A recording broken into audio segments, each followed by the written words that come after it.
Que tal saudos, a Asociación pola Defensa da Ría de novo na rúa a prol do peche de Ence. Ampliamos de contado. Isto é Pontevedras 10. Comezamos.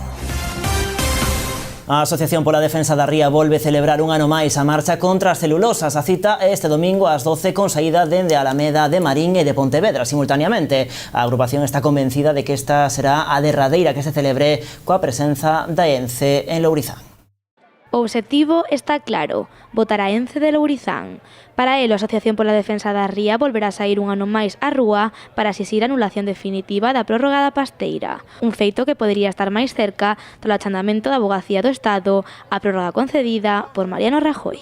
A Avogacía do Estado recoñece xa que as prórrogas na Lei de Costas, que fixo o Partido Popular no 2013, resérvanse para aquelas instalacións que, pola súa natureza, non podan estar fora de dominio público. E para nós creemos que eso é o máis importante, porque Ence, pola súa natureza, pode estar en calquera outro sitio. Este ano os cartéis cambiaron o tradicional lema de marcha contra celulosas pola frase "Eu tamén vou á marcha", un cambio co que a asociación quere demostrar o seu convencemento de que esta será a última manifestación que se celebre coa presenza de Ence na ría.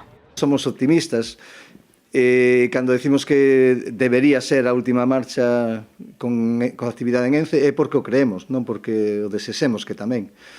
Pero en calquera caso, se non é a última, pois poucas se quedan, non? De feito, nós entendemos que as manifestacións que teñen feito Ence e o tipo de actividades que estiveron facendo é unha mostra da súa debilidade. Da posibilidade de que os traballadores boicoteen esta marcha, o presidente cree que sería un gran erro. Creemos que sería un erro que os traballadores ou a propia Ence intentaran boicotear os nosos actos, non? En concreto a marcha. Nos insistimos en que os traballadores tomaron un camiño errado desde hai tempo, porque a única solución para a empresa e para eles sería exixirlle aos responsables da empresa que deran unha solución, porque xa sabían que no 2018 se tiñan que marchar. E tiveron que moitos anos para poder exixir na empresa esa solución alternativa, non? A marcha este ano sairá ás 12 dende as Alamedas de Marín e Pontevedra. A asociación cambia o horario porque quere darlle unha visión máis lúdica. Por iso, a hora de xantar, a manifestación converterase nunha gran festa na que haberá polvo e churrasco. E aínda que todos están convencidos de que conseguirán botar a Ence de Lourizán, o certo é que aínda haberá que agardar a resolución da Audiencia Nacional. A Asociación Pontevedresa non descarta recorrer a dita resolución se non é acorde coa decisión que tomou a Avogacía do Estado. Máis cousas, o aumento nos últimos meses de migrantes na cidade e o agravamento da pobreza nos pontevedreses de máis de 50 anos levaron o Banco de Alimentos a facer uso xa das reservas que tiñan para os meses de verán, un feito que pon o límite ás ONGs. O Banco de Alimentos está baixo mínimos. As causas poderían ser o aumento da pobreza nas persoas maiores de 50 anos, así como o incremento da poboación de orixe sudamericano. Bueno, quizá a lo mejor que hay un poco más de demanda, ¿no? Lo que es la pobreza en sí ya está cronificada, pero luego hay una pequeña demanda, quizá de gente de fuera que ha llegado ahora, ¿no? Y no lo notamos. Y generalmente de los países sudamericanos, más bien, ¿no? De Ecuador, de Venezuela, de Perú y por ahí, ¿no? As recentes axudas do Fondo de Garantía Agraria deronlle un pequeno respiro ao Banco de Alimentos. Sen embargo, as ONGs seguen necesitando máis axudas de cara ao verán. Con la ayuda que nos manda ahora el Fondo de Garantía Agraria, pues estamos bien, pero ten en cuenta que nosotros este mes despacharemos 24 toneladas y luego julio y agosto, pues despachamos 2 meses seguidos por culpa de que agosto cerramos, vamos a despachar unas 24, unas 48 toneladas más. Quiere decirse que bueno, fuera de rango estamos. Para intentar conseguir máis recursos a vindeira semana, o Banco de Alimentos fará unha recollida en Pontevedra e en Marín. Vamos a hacer una recogida el día 14 y 15, pero es con 3 supermercados. Un Eroski en Pontevedra y un Eroski en Marín y otro y un Familia Marín. O sea, 3 supermercados nada más. O ano pasado, o Banco de Alimentos conseguiu recadar máis de 320.000 kilos de alimentos non perecedoiros. Pero de novo, a entidade volve a chamar a solidaridade dos pontevedreses para facer fronte á época estival. A Organización de Discapacidade Sensorial de Galicia, Xoga, presentou esta mañá no Pazo Provincial toda a súa programación en torno ao Día Nacional da Linguaxe de Signos. Aínda que a data importante é o 14 de xuño, durante todo o mes vai haber diversas actividades co obxectivo de visibilizar e concienciar a cidadanía. Nós, dentro da nosa entidade, dende un inicio, sempre dixemos que nós temos que ser un exemplo da sociedade. Se nós pedimos unha inclusión, nós mesmos temos que ter as nosas premisas, programas, actividades, folletos, etc. inclusivos.